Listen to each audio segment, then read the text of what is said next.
What's up, everybody? It's the Power Rankings Podcast, aka the Power Rankings Show. I'm your host, Elliot Harrison, and I am joined, as always, by Marcus Mosher, who is here. He's been trying to pump him up a little bit. I think he's still depressed from Thursday. He's been depressed all weekend. So if you get a C- performance from my co-host today on the podcast, it's nothing I can do about it. C-, right? That's it. That's still passing. Yeah, I mean, that's not the grade I would give the officials from Thursday, but that's fine. Oh boy, here we go. Come on, man. It's all right. Now, you gotta let us go. I didn't say any specific game. I just said the officials. That's all. I don't think the officials are out to get the Dallas Cowboys. I really don't. There are some things that I think there's been a bias against the Cowboys before on certain things. Hall of Fame would be the number one exhibit A of that. Wait. Aren't you a Hall of Fame voter? Yes. Okay. But, well, I mean, yes and no. I assume I'm doing it this year. I don't know. I guess they'll have to let me know. That's fair. You know, it's one of those things I get invited to or not. What a way to start this podcast. Elliot, how was your Thanksgiving? That's the most important thing. You know what? It was really nice. Despite your, hazing me a little bit I did not do a frozen pie. Oh, thank goodness. I bought one that the grocery store baked for me. Does that count? Is that okay? It's teetering. It's fine. It's better than a frozen pie. All right. I had a nice time. We made salmon and green beans and mashed potatoes and gluten-free cornbread, which I know is a staple of your diet. Oh, yeah. Yeah, as you can tell. I'm glad you had a nice Thanksgiving. We should get to the power ranking, shouldn't we? Yeah, we have no Courtney here today to make faces at us. So we've got the blank screens. I don't know if you guys ever do Zoom calls at your work. You're probably listening to us right now when you should be on a Zoom call at work. So I've got Herbert and Lucy on my Zoom call, right? And it's just they're the type that just take off their camera during the Zoom. You know, those people you work with that don't want you to see what their bookshelf looks like, or that they have Captain Crunch peanut butter balls box behind them still open, that kind of thing. Yeah. Cowards. Coward. All right. So with that, let's start. Herbert's a good dude. Yeah, we're gonna rank some teams. So let's start with number 32. You've been wanting me to have these guys at 32 almost all year. Well, not all year. Early on, you said they were the best bad team. You've completely gotten off that bandwagon. It's they the still Detroit are a good Lions, bad everybody. team. I'm gonna keep saying that. They just keep losing these games right at the end. Unfortunately, it's a pattern, but yeah, they deserve to be at 32. Yeah, Lions, they got off to a hot start on Thursday. I love Troy Aikman's comment when the score was like 9-7 or something. He goes, "This is a shootout for these two teams." It's good stuff. Really good stuff.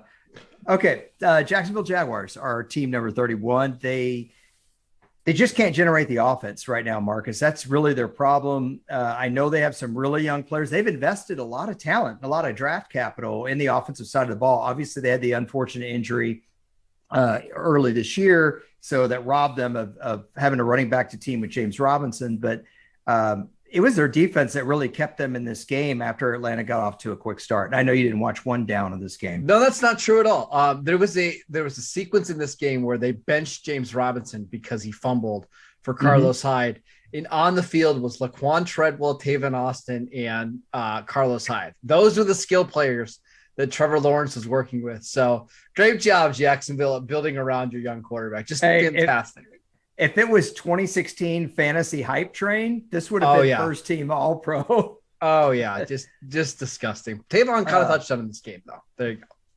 I tell you what, talking about a team that can't generate offense, number 30, Houston Texans. They didn't have any offense when they upset Tennessee. That was really on the strength of takeaways. They intercepted Ryan Tannehill 4 times in that game.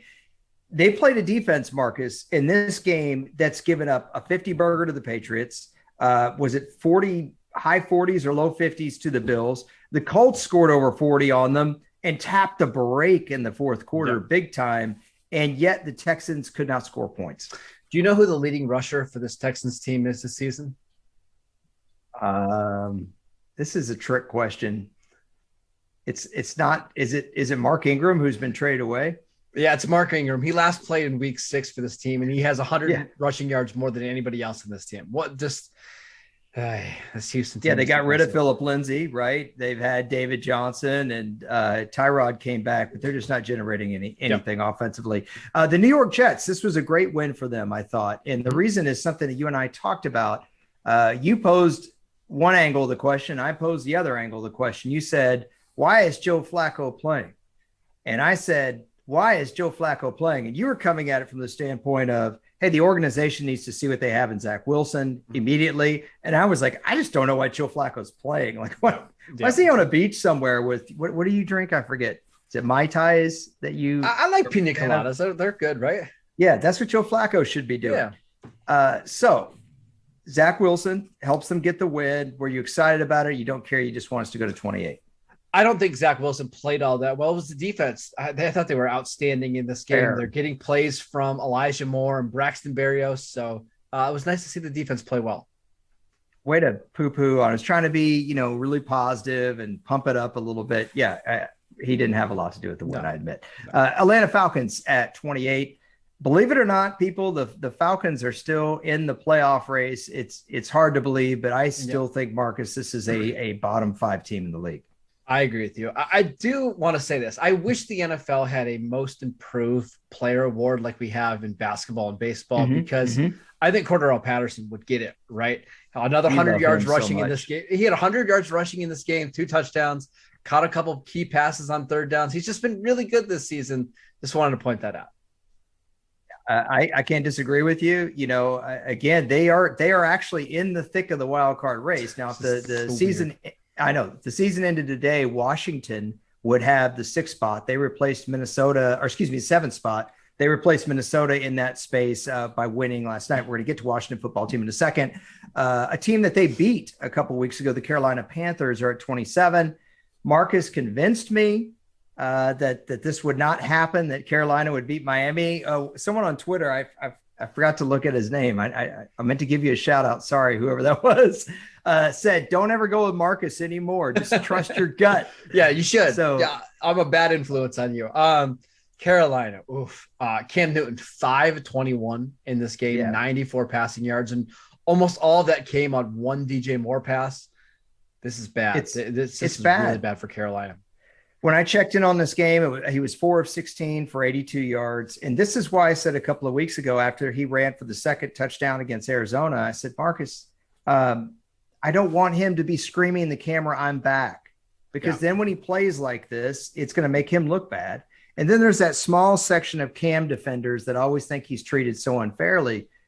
This is really bad football. There's just no defending this right now. But I really am rooting for him. I hope he gets back on track. We should also mention Christian McCaffrey, right? He's out for the season due to an ankle injury. Since signing his contract, his new deal before the 2020 season, 600 rushing yards over the last 2 years. Just another example of why you shouldn't pay a running back, Elliot. Yeah, and this is something we should do on our Friday free-flowing podcast. And I've talked about it before. When guys bulk up and their frame is not built to handle that, it's tough on their ligaments, it's tough on their tendons, and they get injury prone. And I don't know if that's the case with Christian McCaffrey, but it sure seems that way. Either way, I want him to get back on the field. He's a great player. He seems like a good dude.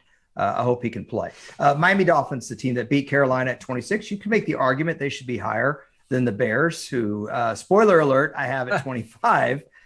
Miami getting some pretty good games here from Tua strung together. I'm not saying he's great. I'm just saying he's showing some potential. I see that look on your face.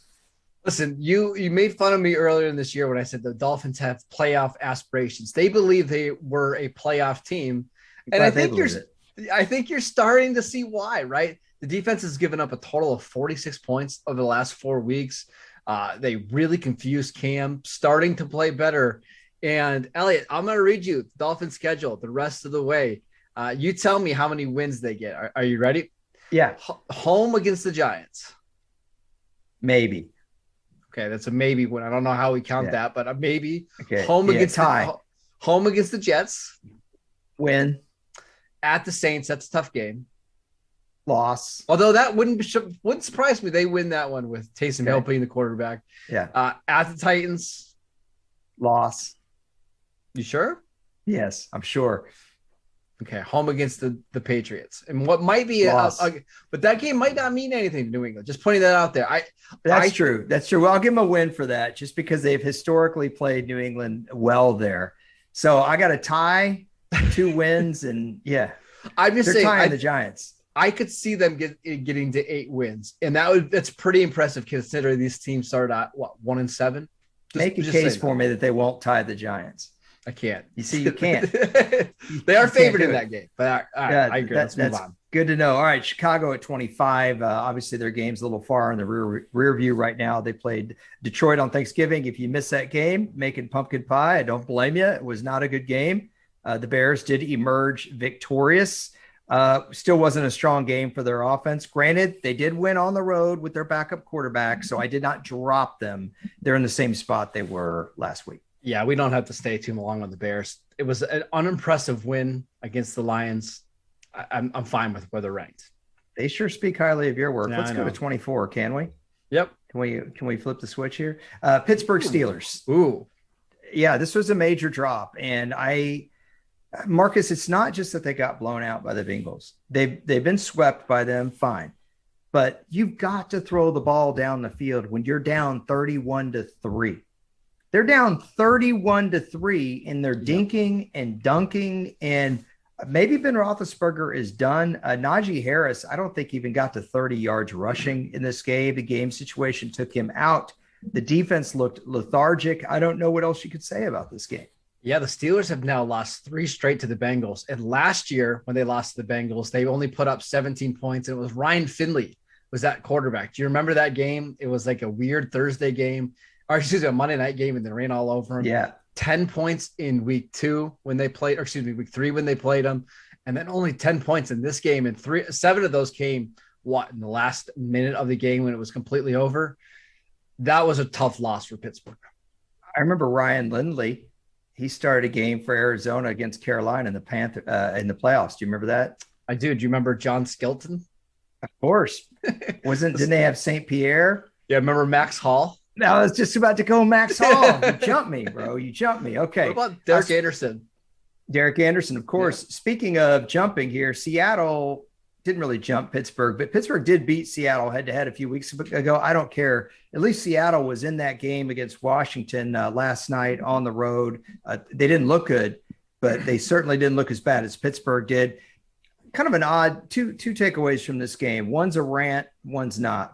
First of all, Bobby Wagner, if I had to vote right now, is a first ballot Hall of Famer. Just watching him, I felt bad for him on that football team. Second thought, I don't care how many targets DK Metcalf has. I don't care.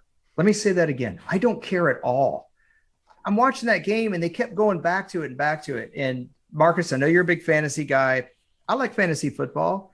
But to me, this is fantasy football when they keep going back to that over and over. How many? I get it. People have him on his fantasy team. How many people in your league have him on their fantasy team? 1. So it's 1 out of what? 10 teams, 12 teams? Who cares? Who cares? I think the reason why they're saying that is because he's the best player on that offense. And no, he's not. Okay. No, he's not. You're going to say Tyler Lockett's the best player on that offense. No, Russell Wilson is. Okay. He's the best skill player they have. So how can you ignore him for so long? I think is what people, especially when the offense is not playing well. I'll tell you how. I'll tell you how you ignore him for so long. Great players get open. It's that simple. It really is that simple. I'm sorry, man. I don't agree with you here. I don't agree with you. Well, they forced the ball to him. They did. They had a wide open guy going up the seam, and they ignored him to throw DK Metcalf a jump ball 40 yards down the field, which he did not make a good play on the ball. So there you go. I'm not saying he's not a good player. I'm just saying if he's such a star that you have to force him the ball, you didn't have to force Jerry Rice the ball, Marcus. You didn't. He got open, Yes, he had some games that were worse than others. Okay. But at some point, isn't some of that going on the player? Some of it? I would say that if this wasn't a team that just completely ignored the receivers for whatever reason, this is one of the teams that's they use the most first down runs in the league. Why not use some play action and try to get him open in the middle? Get him involved early. That's the point. I don't think I don't think people are complaining because he wasn't getting enough third down targets. I think it's because the offense was not playing well, and they weren't doing anything to try to get him involved. I think so. To me, that's a different argument.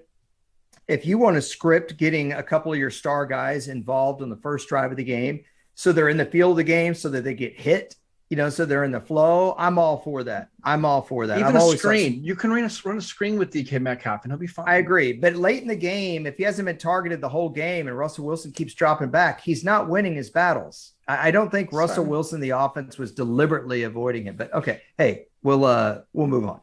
Philadelphia Eagles. I just had to say that. I'm sorry. That's fine. Philadelphia Eagles, talk about a bad offensive game.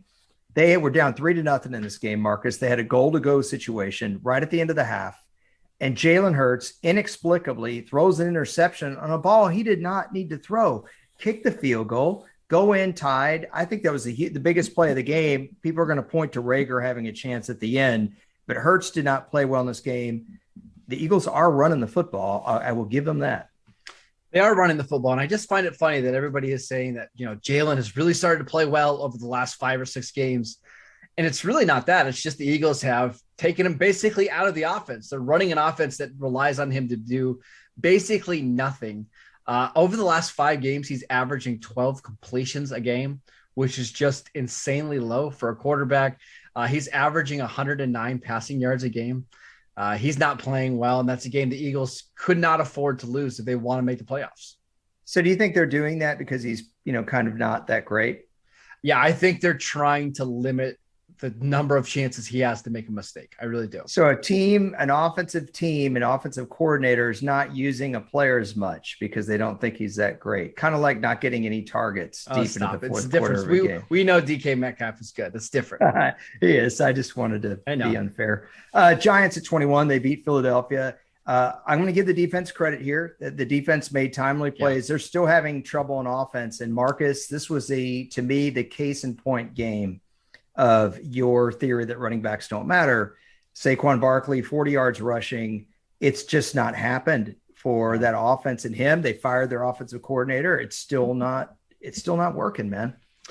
Yeah. And I would argue, I think Devontae Booker is just a better player than Barkley right now. I think he's a little healthier. I think he's got a little bit more juice.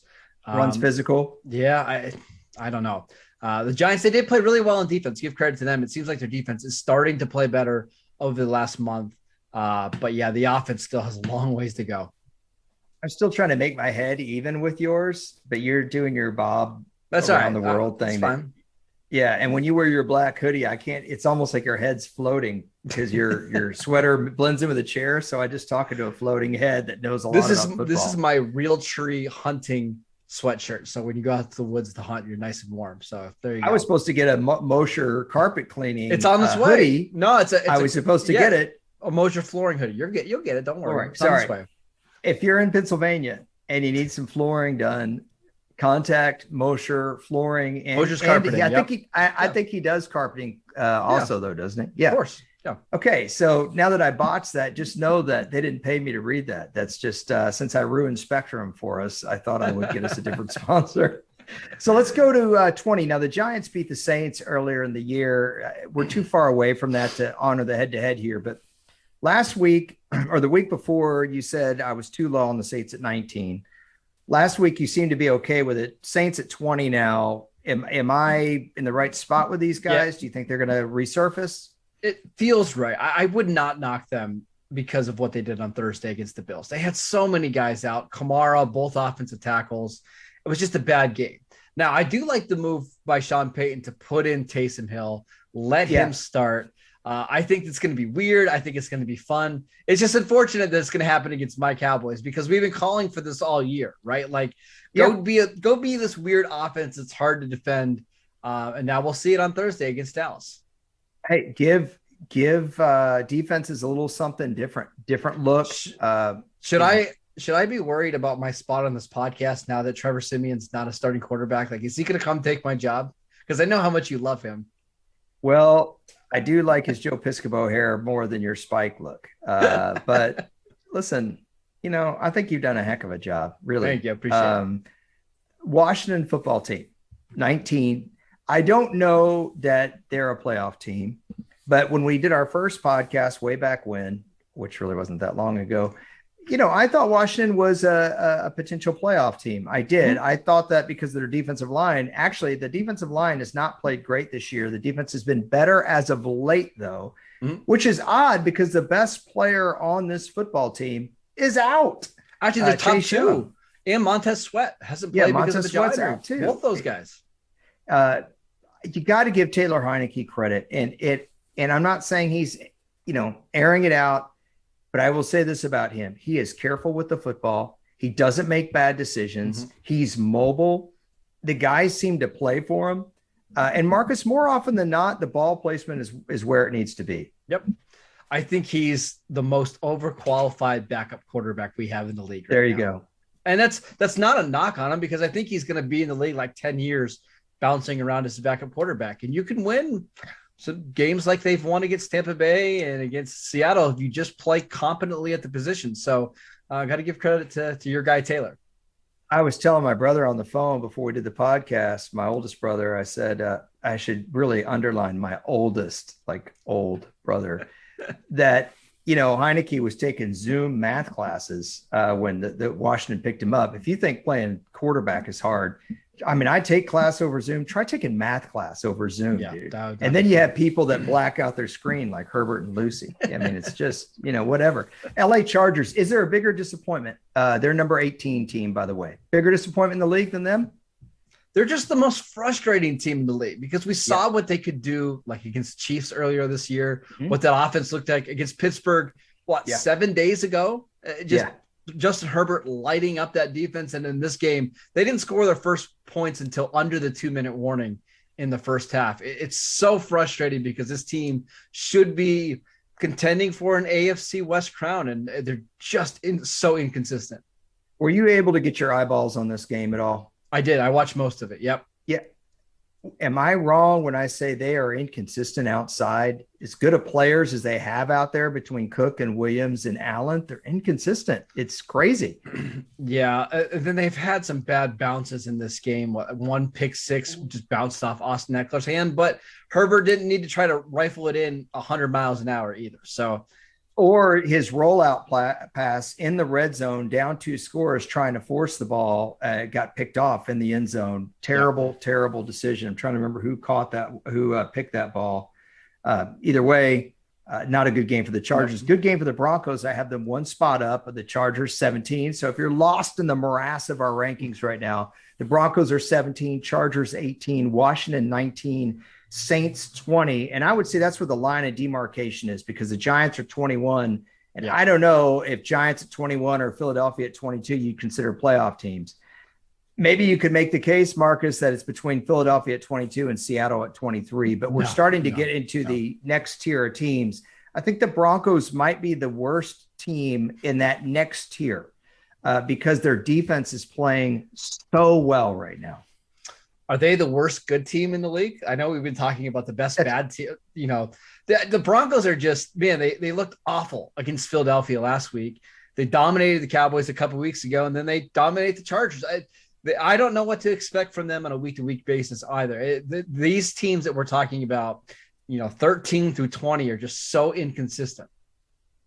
I just wonder so again, Philadelphia at 22, Giants at 21, Saints 20, Washington 19, Chargers 18. If they're in a batch and the Broncos are the back end of another batch, because of the way the Broncos play, I think it is conducive to winning in the postseason.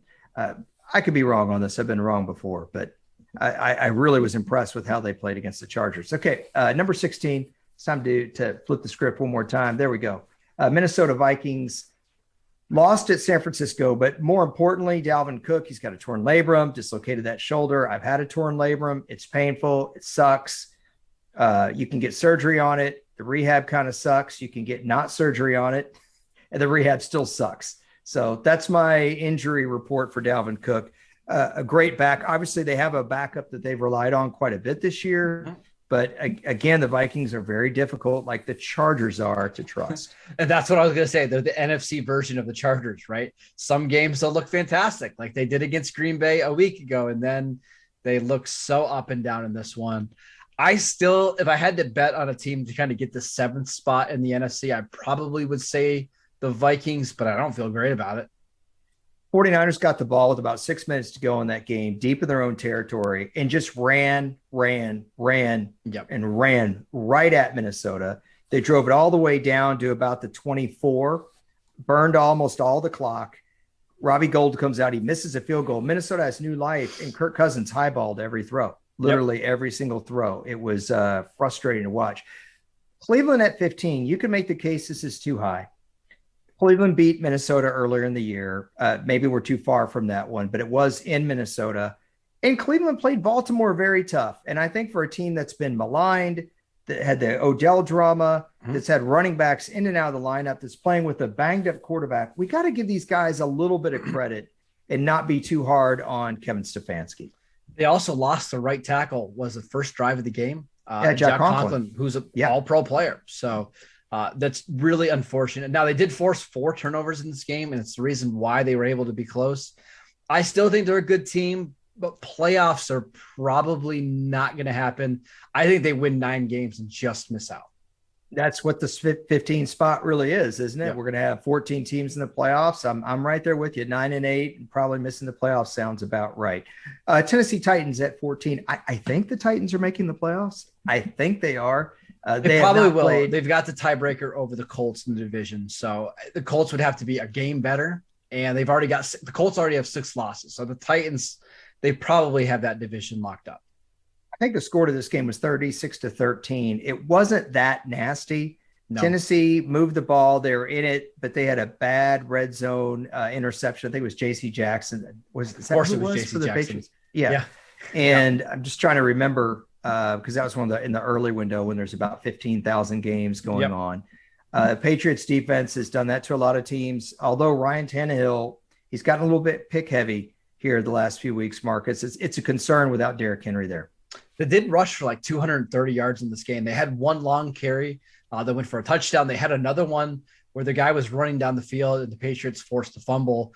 Not as bad as the score indicates. It's just, I don't know how we rank this team with AJ Brown, AJ Brown, Julio Jones, Derrick Henry all being out, Bud Dupree being out.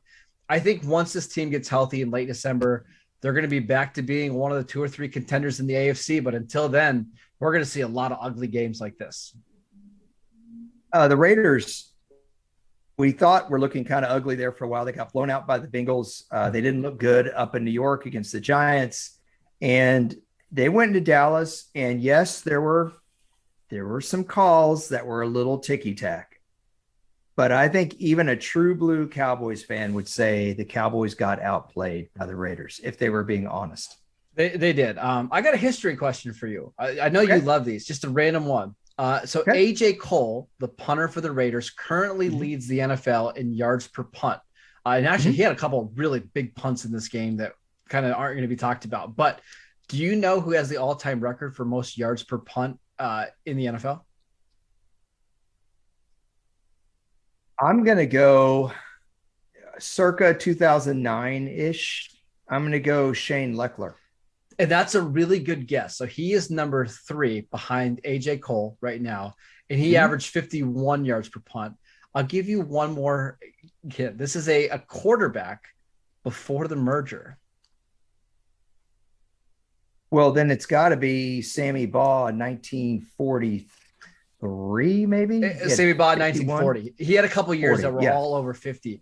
But 52 is what Sammy Baugh did in 1940, which is just incredible. So I thought that was a cool little nugget. It is. And I'll tell you, one of the reasons he did that is they did something you've seen Pittsburgh do occasionally, the third down quick kick. I'm not saying Pittsburgh's done it that many times, but what would happen is the ball would roll and roll and roll, and Sammy would pad his stats. But Sammy was a good punter, irrespective of that, which is why he had multiple seasons over 50 yards punting. Andy Lee was also another guy I was thinking about in my head, which leads me to team number 12, the San Francisco 49ers. Their special teams, I mentioned earlier, Robbie Gould kind of let him down. Not used to seeing Robbie Gould. It's kind of ironic in our picks. You were saying you like the 49ers because of Robbie Gould. I thought of that and I was like, oh my gosh, I can't believe he missed. He's been such a clutch guy over his career. I agreed with you on that. Hey, everyone's going to miss one. The defense held the fort though. They're looking pretty good, Marcus. And if the season ended today, you know who they'd play in the postseason? I think this would be such a cool I think matchup. they play Tampa Bay, wouldn't it? Yes, at Tampa. Yeah. That would be so awesome. I really want Green Bay and the 49ers to play each other in the first round of the playoffs. That would be a fun game. Deebo Samuel, just absolutely incredible. Now he's going to miss the next couple of weeks with a groin injury. Yeah, it sucks. Totally sucks. But like, I think he's over 1,000 receiving yards already, 5 rushing touchdowns. We haven't seen that since Marshall Faulk. So just an incredibly valuable and utility player for San Francisco. Got to be careful with those groin injuries. So if you're in fantasy and you think, oh, he'll be back in a couple of weeks, for a guy that's cutting all the time and plays on grass, that's not an easy injury to come back from. I mean, luckily it won't require surgery, but it's not easy to come back from. He should be fine by the playoffs. Yep. Assuming the 49ers, who are currently the 6th seed at 6-5, make the playoffs, that's going to be the tricky part. Buffalo Bills are number 11. I think the 49ers will make it. I moved Buffalo up. I'm still a little bit conservative on these guys, Marcus. I've seen too much bad play from them this year. But if you wanted to make the case to me that they're better than Cincinnati and better than the COVID-filled Cowboys, I would certainly hear it. I won't, because they had a huge injury in that game. It's really unfortunate. Tre'Davious White, who I think is their best player on defense, out for the season with an ACL injury. That's going to be huge when they get to the playoffs and they're playing a team like the Bengals, who have 3 receivers, or the Chiefs, who have Tyreek Hill. I didn't know they had the defensive backs to stop those teams before White got hurt. So that's a brutal injury. It really is. You know, I would say he and Micah Hyde have really been the difference makers on that defense. Speaking of the Bengals, they're number 10. T. Higgins, over 100 yards. We've talked a lot about Jamar Chase. He's not the only young wide receiver they have. T. Higgins, also a young receiver, has been pretty productive, Marcus, so far in his young career. He had a nice game. But really, this game was about the Bengals defense. They just did not let up. They stopped the run. They didn't give Ben Roethlisberger any of that cheap stuff, and they created turnovers. See, that's funny that you say this game is about the defense, because I was actually going to go elsewhere. I thought this game was about the rushing attack. Like, they just dominated the Steelers up front. Joe Mixon had 19 first half carries in this game, and he had over 120 yards in the first half. I mean, he's just playing outstanding right now. And when they line up with 3 receivers, you're always going to get light boxes. The offensive line's playing well. This is a team that kind of has that look of, you know, hey, if we get into the playoffs, we're going to feel like we can beat anybody. You know, I'm always afraid to talk about this because you're going to make me sound like the old Gran Torino guy, but that's the best way to win in the NFL. When you talk running game, to me, you're talking defense, because the two go hand in hand. Sometimes we always talk about the running game to set up the pass. How about the running game to set up your defense? Look what Washington did to Seattle last night, right? What was the time of possession in that game? Was it 42 minutes or something? Something like that. Washington? Yeah. So yes, those two work hand in hand to be. The Bengals defense was out there, rested. They chased after Ben Roethlisberger. They created takeaways, and Joe Mixon was a part of that in my mind. He's the 12th member of the defense. And when did they pull him in that game? Was it late third quarter? Yeah, late third quarter. They pulled almost all their starters pretty early in this game. Can I just read you the drives for the Bengals in the first half? Because I think this is incredible. 10 plays, 75 yards, touchdown. 4 plays, -8 yards, field goal. They actually got a pick. They got a pick on the next drive. Right. Settle for a field goal. 6 plays, 75 yards, touchdowns. 14 plays, 84 yards, touchdown. They had a 6-play, 35-yard drive right before halftime where Burrow threw an interception. And that's the end of the first half. Like, they just walked the ball up and down the field against the Steelers, and Pittsburgh had no answer the entire day. I want to look and see how many rushing yards. Of course, I typed it in wrong. Joe Mixon has this year. I've got it right here for you. It's 924, but he's missed some time with injuries. Right. Over the last 2 weeks, 120 yards against the Raiders, 165 yards against the Steelers. He averaged 4.9 yards a carry against the Browns a couple of weeks ago, playing really well. And they also pulled him in some games. I remember the Green Bay game to run Pirine instead. And, he's having a great year. With all the talk of Jonathan Taylor, Joe Mixon's having a great year. Mm-hmm. Not better than Jonathan Taylor, but he's up there. Dallas Cowboys got 2 good running backs. We'll see how much of a workload those guys get. Marcus, I mean, this is a mess. I don't, if you guys haven't been following the news at all, the Cowboys coaching staff was hit with COVID. Mike McCarthy is not going to be available to coach that game. We think it's going to be Dan Quinn. Yep. For that game. Terrence Steele is on the COVID list, Cowboys right tackle.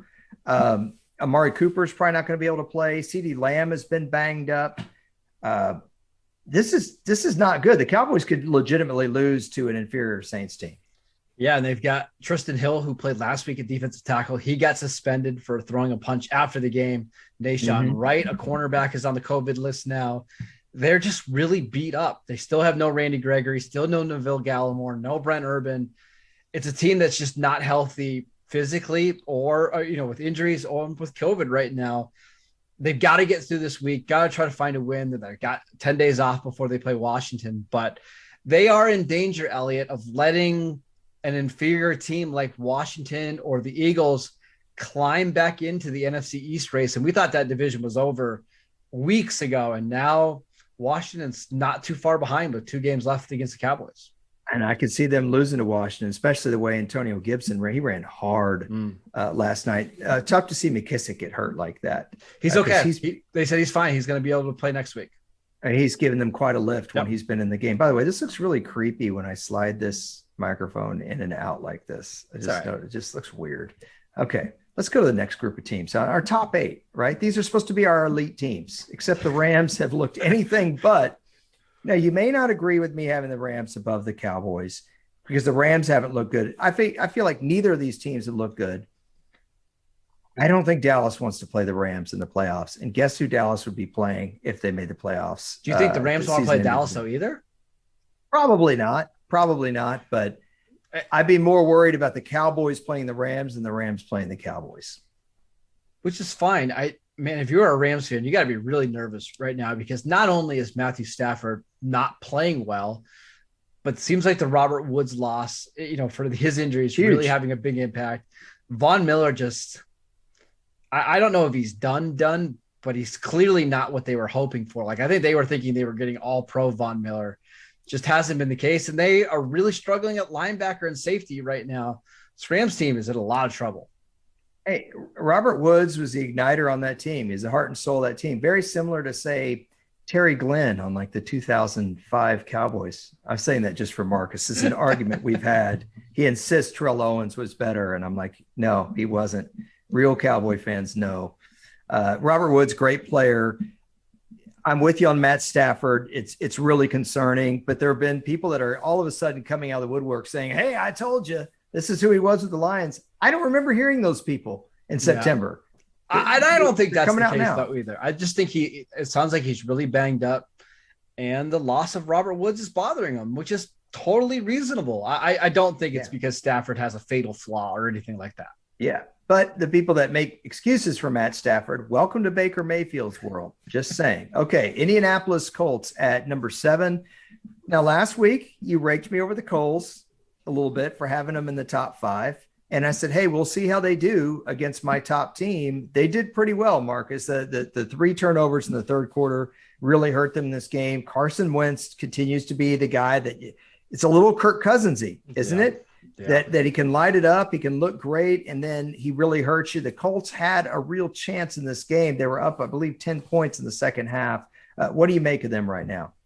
Yeah, if I could just remove like a 5-minute stretch of every game from Carson Wentz, he might be a top 5 quarterback in the NFL because there's always a drive or two that just make you so frustrated. But my problem with the Colts is this. I think they are incredibly talented. I think they have the right style that works well in the playoffs. Like they run the ball, they use play action. The defense is pretty good, but they just have a really hard time closing these games. And we saw it this week against Tampa Bay. We saw it against Baltimore or earlier in the season. Against Tennessee at home. Twice against Tennessee at home. Yeah. At what point are they going to learn how to win these games? I'm not sure. And that's why I think even 7 might be a little high. So we got the Colts at 7. The Rams are at 8. We have the Cowboys at 9. The Bengals at 10. The Bills are just outside at 11. That's kind of a batch of team. I feel like when we get to Baltimore at 6, we're in a little bit different tier. Would you say that? Just slightly different tier? No, I think Baltimore's in the same tier as Indianapolis. Yes, as the Rams, as the Cowboys. Yes. Here's the difference to me. They have pulled out all those games. They closed the deal against Cleveland the other night. They beat Minnesota in overtime. You mentioned the Colts game on Monday Night Football. The only team Baltimore has not been able to do that against was against the Raiders week 1. I've got to give Lamar Jackson a lot of credit. I know he threw 4 interceptions, but he has proven himself to be a money player. Kansas City is another game. I don't know. You're not buying it. It's just, man, if you play in so many of these close games, you're in danger of being on the wrong side of them every once in a while. I agree. Right? They pull a rabbit out of a hat, but they've done what the Colts, the Rams, and the Cowboys and the Bengals have not been able to do. I would like to see them just against a good team, just completely dominate them. They did dominate the Chargers. I can't believe I'm the one defending the Ravens. I agree with you because I'm fine with them at 6. 6 is fine. I just don't know if they're in the elite team in the NFL, and yet they might be the number 1 seed in the AFC. So who knows? Yes, which goes to my argument that I've given you that you always argue with me about when I say there are no great teams in the NFL. And you're like, I don't think that's true. Now you're seeing what I'm talking about. Unless New England are they a great team? They're number 5. Yes, they are. I do think they're a really good team. Number 1 really good team. Not a great team. You can say great team. I don't care. Whatever word you want to use. Number 1 defense in the league.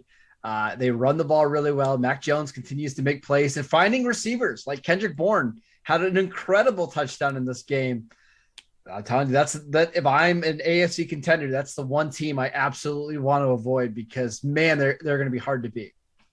And they're doing what the Bengals do, bro. They are running the rock in New England. They're very effective running the football. Mac Jones has played well. He still misses throws. I am a big Mac Jones guy. I think he looks great, but I love the way they're supporting him with the running game, and the running game supports the defense. The defense looks rested, and then the defense goes out there and balls out. And by the way, another game sub 20 points for that New England defense. Yeah. This is getting ridiculous, man. Over the last 5 games, they've allowed 50 total points. 50. That's insane. Yeah. Okay. Kansas City Chiefs, number 4. If the Chiefs play the Patriots right now, who wins? Patriots. Oh, you think so? Yeah, I do. The Chiefs I really want that to be a playoff game. Like, how great would that be as a round 1 playoff game? Oh, I love it. I love it. Kansas City, though, got the rest that they needed. Their offenses looked much better. You pointed out that if you look at their defense the last few weeks, they played really good football. Mm-hmm. Maybe this is the team to beat in the AFC. I'm starting to think that it is. I rarely move a bye team up. I just couldn't in good conscience elevate New England over Kansas City as a top team in the AFC. I'm not there yet. We're going to learn a lot about this Chiefs team over the next month. They've got some really hard games coming up and some big divisional games against the Chargers, the Raiders. I believe they have the Steelers still on the schedule. I'm curious to see. Yeah, because they got to be careful. The Steelers might bomb them. Listen, man, that's the Steelers may chuck the ball down the field. Would it surprise you at all if Mike Tomlin comes out with a great game plan and they win that one? Would not shock me in the least bit. Probably not. Yeah. Probably not. Every time I think of that game, I think of Eric Fisher, that matchup, bear hugging James Harrison in the playoffs. Remember that game? Do I remember? Of course divisional? I remember. It was the game after the Cowboys lost to the Packers. Yeah, I remember very well. So you only remember it in the context of where did it fall in relation to the Cowboy game? No, because I was rooting so hard for the Chiefs in that one, and I got disappointed twice in the same day. So it happens. Yeah, Herbert, Lucy, we apologize over at Brinks TV. Marcus has to do these reminiscences. We're almost done with our list here. Arizona Cardinals at number 3. This is a team you wanted me to have higher. I told you I think Tampa Bay is the best team in the league. I still feel that way. I need to see Kyler Murray play. Now we have the rumors about the head coach. This is just not good for Cliff Kingsbury. There's no good way to answer that question. If he says, guys, I don't want to talk about it, then the media gets the way they get. If he says anything the wrong way, then it looks like he's leaning to go into college. There's just no good way to handle these kind of rumors, in my opinion. Yeah, I agree with you, but this should be the number 1 team in the league. They've got the best record. They've won a bunch of games without Kyler, without DeAndre Hopkins. I would have them at 1, but I think it's fair to kind of lump these 3 teams that we're going to talk about all in the same tier, because I think depending on who matches up against who, anyone can win. See, I look at them as a tier. So I've got Green Bay number 2 and Tampa Bay number 1. I look at those 3 teams as a tier. I look at Kansas City, New England, and Baltimore as a tier, and then Colts, Rams, Cowboys, and so on as another tier. Now, I may be wrong on that. You argued with me a little bit on Baltimore. But in terms of Arizona versus Green Bay, we've talked about these two matching up before. We'll wait on Kyler. Obviously, Green Bay, Aaron Rodgers is a little banged up right now, his pinky toe. We've been hearing a lot about it. But another impressive win for them against the Rams, Marcus. You have to consider them a Super Bowl contender. I was thinking that you were going to get up here and show your foot on the camera like Aaron Rodgers, but no, I'm glad you decided not to do that. I think I have a bunion. I don't really want to show it right now. Yeah. Fantastic. And then I wear black socks a lot. So the fabric from the sock gets caught under the nail and it makes it look a lot grosser than it is. And it's just polyester, man. You know, it's a fantastic image right there. We'd rather just see your face, but I agree. I think Green Bay is the number 2 team in the league. They're playing really well. The defense seems like it makes a bunch of big plays whenever they need it. Rashawn Gary, strip sack in this game, third-year defensive lineman, really started to come into his own. I think if he can develop, they can get guys back like Jair Alexander and Zadarius Smith, you're going to have a hard time knocking them out of the playoffs. I think their secondaries played really well. Yeah, man. I agree. I think they played really, really well. I know having Jair Alexander would be great for that team, but they've done a heck of a job. Big kudos to their coaching staff, quite frankly. I agree. It's all about Aaron Rodgers all the time. Let's give the support. I'm just saying, let's give the support staff a little bit of love. By the way, I did try to order some socks, black socks, and apparently finding black socks that are made of cotton could be difficult. So if you head over to Zappos, just look for that in the reviews. Yeah. Look, Marcus, I'm trying to get us a Zappos sponsorship. Okay. You got to work with me, It's fine. Under Armour, hit me up. That's my favorite sock. So there you go. Hey, at least I didn't say, are you suffering from low T? Okay. High T, Tampa Bay. How's that for a segue? There you Number go. 1, I think they're the best team in the league. They went to Indianapolis. That was a tough contest. Now, you and I both thought that this was a good matchup for Tampa Bay, schematically or strategically. Strength on weakness, really. Tampa Bay's run defense. Not Jonathan Taylor isn't a weakness, but strength on strength, taking away the Colts' strength so that their weakness got exposed. I guess that's the best way to say it. They made Carson Wentz have to beat them. He couldn't do it. And then when they needed to close the game out, man, they did it. And let me tell you, it looked like for a moment in the third quarter, this game was gone. This game, and their defense made a play. And Leonard Fournette, man, I'm beginning to think Leonard Fournette's one of the more underrated players in the league. Yeah. Well, and that was going to be my question to you. Who is more important to this Tampa Bay team, Leonard Fournette or Rob Gronkowski? Oh, I'm going to go Leonard Fournette on that. See, I think I would go Gronk because when they have a guy that can stretch the middle of the field, it makes them really hard to defend. Now, Fournette had an incredible game, 4 touchdowns, still making plays in the passing game. I do agree with you. He's incredibly underrated, but when that offense has a healthy Gronk, they are really hard to stop. Well, 2 things here, just so I clean up what I bumbled over there.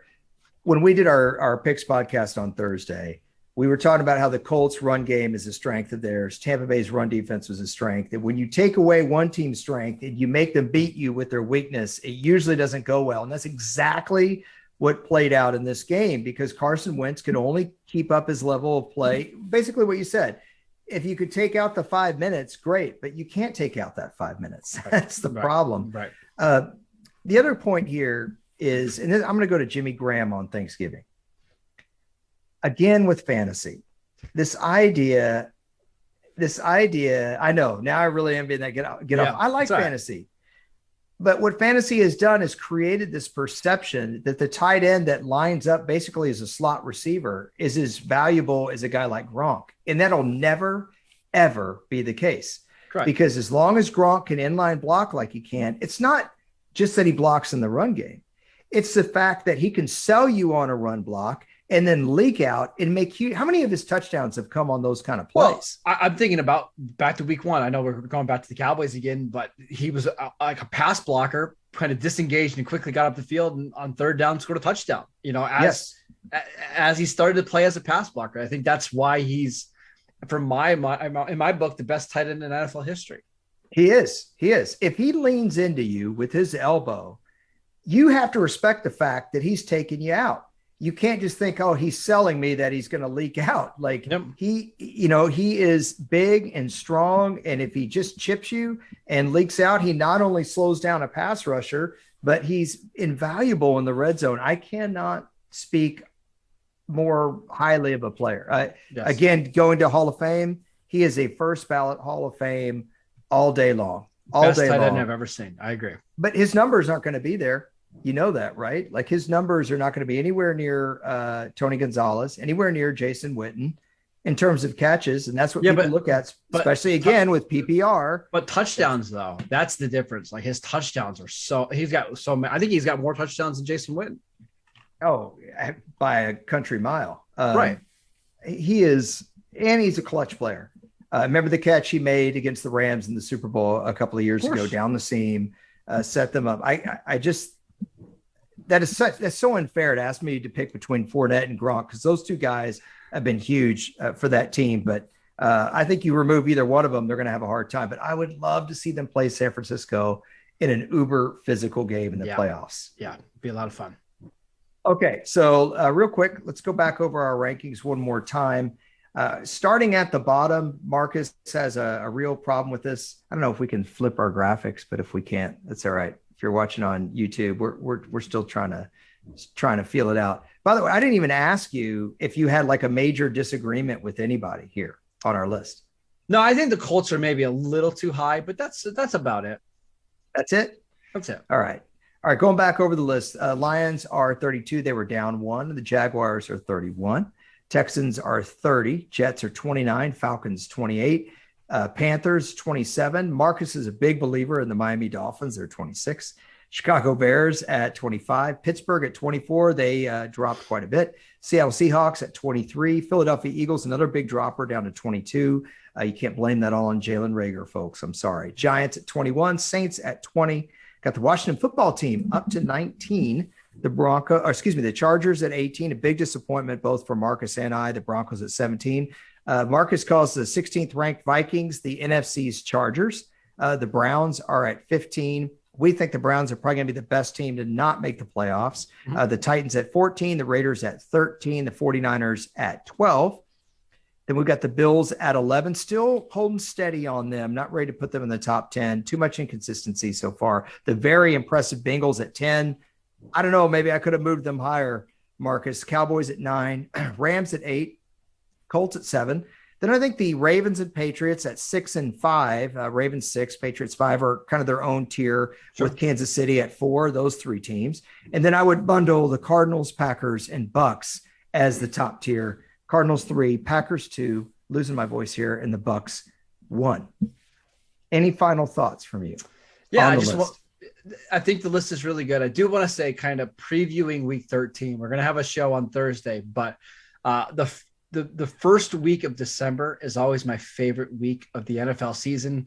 You got, a ton of teams trying to compete for playoff spots, 20 teams this year, I think, all realistically believing they can get into the playoffs. We got some really good games. I think this is the best week of football you're going to see all year. So really looking forward to getting into the lines, picking these games and watching all the action this week. Yeah, I agree. This is when the season really picks up. It's going to be exciting. I mean, right now, some of the playoff matchups look extremely juicy to me if the season ended today, but I know that's going to change. Either way, we will see you on Thursday. We are going to pick the games around 12 o'clock Pacific, around the same time we did today. He is at Marcus_Mosher. I am at Harrison NFL. If you have anything you'd like for us to talk about on Friday, tweet one of us, and we'll try to get to it on our free-flowing podcast. Until next time, we'll see y'all.